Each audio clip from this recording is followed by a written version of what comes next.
An exciting day in the silver market as prices have shot up fairly dramatically for one day.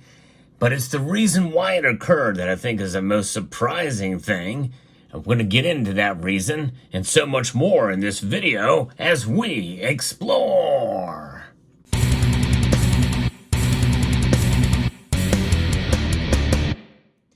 It's been quite a welcome change for silver's price as we've been seeing it move down into almost bear market territory. In other words, multiple days of silver's price falling. And it's encouraging to see it move in the other direction today at a rather dramatic rate. As I record this video moments before the markets close, silver is up over 3%, 3.06% to be precise, up 91 cents to $30.72. Earlier, it got up to $30.84, very close to the $31 mark.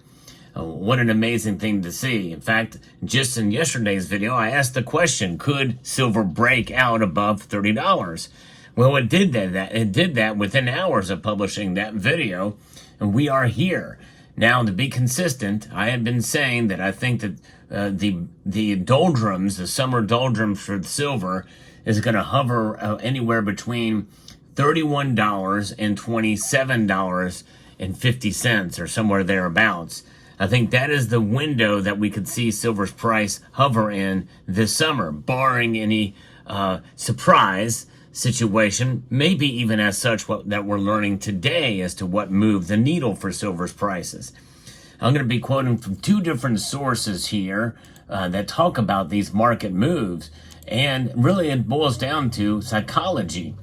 Silver market has broken back above the $30 level, according to FX Empire, during the early hours that we saw on Thursday, and we continue to see a lot of buying pressure overall. The breakout happened basically during the Asian session. So it did happen overnight. I did notice that.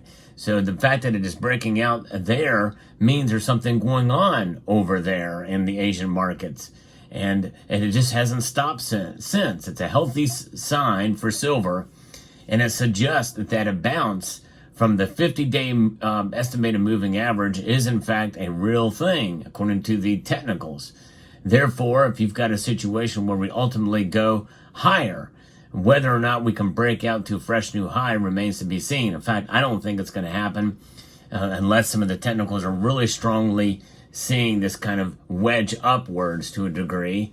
But, that's for technical analysts to decide or to perceive. But I do think that barring anything psychologically happening, that to the upside and or geopolitical event or something domestic that could happen, some news that breaks that causes the markets to be uncertain, I think we're going to be within the range that I mentioned earlier. Now, Bullion Vault's also reporting on this, and they're talking about in the Asian markets trading higher, hitting 2-week highs in terms of the most currencies, measured across the board from all the currencies. Shanghai trading jumped on a no-change decision on Chinese interest rates from the People's Bank of China located in Beijing. Senior figures calling instead for the People's Bank of China to prepare quantitative easing to stimulate China's ailing economy. So that's just it. That's what they're saying is going to happen down the road, down the pike here. Quantitative easing in China. And that's moving the needle. Because for a while, we've seen the Chinese silver market traded on the Shanghai Gold Exchange trade several dollars higher than where it is here in the West. And that's been a thing for quite a while. That gap between causes an arbitrage situation. And so therefore, China is moving the needle now in the Western markets. I think that's what's especially with this quantitative easing news here. And we also have what's going on in Norway. Neither the UK or Norway central bank made any changes to interest rates either. Of course, the US didn't as well. But while the krone rose after the Norges Bank said it is unlikely to cut before 2025, the British pound fell as financial markets looked to August after next month's UK general election for London to join the European Central Bank and Frankfurt to start cutting rates. And that saw the price of gold in UK pounds to rise as well. By the way, gold has risen too, but not by nearly as much. It's up 1.26%, up $29.30 to $2,358 an ounce. That leaves the gold to silver ratio narrowing now to about 76.98 right now. The People's Bank of China, going back to what they're doing, they had left its key lending rates unchanged at historic lows with a 1-year prime rate. The benchmark for most corporate and household loans in the world's second largest economy staying at 3.45% per year as inflation runs at just 0.3%. So they got a lower inflation rate, but they're kind of things are there happening there. I don't know how that inflation rate is measured as month over month. It seems like it's got to be month over month, but anyways, but maybe I don't know. Trading volumes in the Shanghai Gold Exchange jumped by more than a fifth for the day in gold and over a quarter in the silver as safe haven rose 0.8% in yuan terms, and the more industrially useful precious metal leapt by 3.2% in those markets. So it's pretty amazing to see how China's really driving things here, and will we continue to see that? Well, we very well could, depending on what their markets do. But we very well could see it go up to $31, and if it stays there, then I think a lot of it is about stagnancy during these summer months. But if it holds at around where it is now or above 30. Every day we should celebrate because we're in a new era for silver, and likely it's going to jump from here. I'm still holding true to what I have said, adjusting my prediction for silver by the end of the year, $35 an ounce. Still, $5 is a big move between now and the end of the year, especially when you have other entities, including Bank of America, which doesn't think we're going to see that number until 2026. That's a big bank. But you know how those big banks are. Many of us feel would like to suppress the price of the metals. And Bank of America is an entity that I'm not the biggest fan of anyway. But it'll be very exciting, interesting to see how this all plays out. Nonetheless, I'm a big fan of having silver in your portfolio, and to see it move like this does kind of validate what we've been saying for a long time, and it proves, in a sense, that silver is not dead, number one, and number two, silver has proven itself over the past 3 years to protect our wealth. I posted a video about that earlier. The last video I posted, I'll link to it at the end screen of this video. By the way, if you enjoy content like this, where I give you the latest news in the world of precious metals, as well as analysis, hope you will consider subscribing to the channel if you haven't done so already, and pressing that like button down below if you find value in the content I provide here.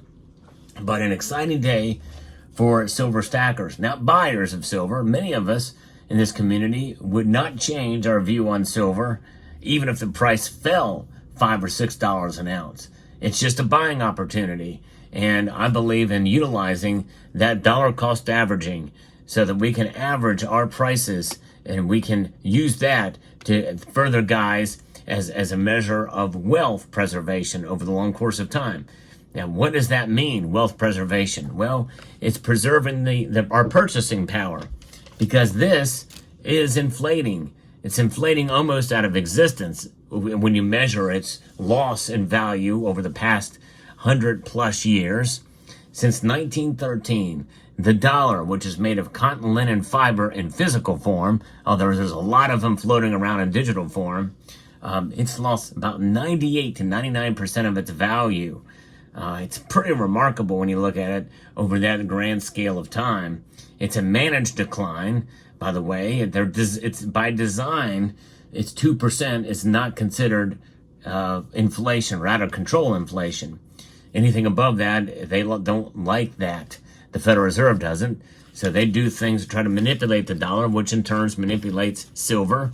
And that's what they do. But silver preserves value over the long course of time. You take a look at a chart of silver's price over the past 100 years, even when the price was fixed between gold, well, silver does indeed do it. It preserves wealth. It acts as a hedge against inflation. By the way, it also acts as a hedge against deflation as well. And so knowing that and understanding that, especially in your own experience when purchasing it, utilizing dollar cost averaging at the very least, and enhancing it by buying a little bit more when the prices dip dramatically, and when they rise, maybe a little bit less, or maybe not at all, when they spike dramatically, well, you will preserve your wealth. And anecdotally, I've seen it on this channel by those of you who are constant silver buyers. You've told me that it's worked for you in dollar cost averaging, but nonetheless, be careful and buy only from within your means. All about stacking silver and wealth preservation is a lesson in fiscal responsibility. It's up to us to do that, and we have to do it based off of our own research and experience. So there you have it. But so hopefully this video will provide some insight, at least to the price movement and the latest news of the day in the world of precious metals and silver today especially. So with that, I'd like to extend a multitude of gratitude to each and every one of you for taking the time to watch this video, and to encourage you to please rate, share, comment, and subscribe.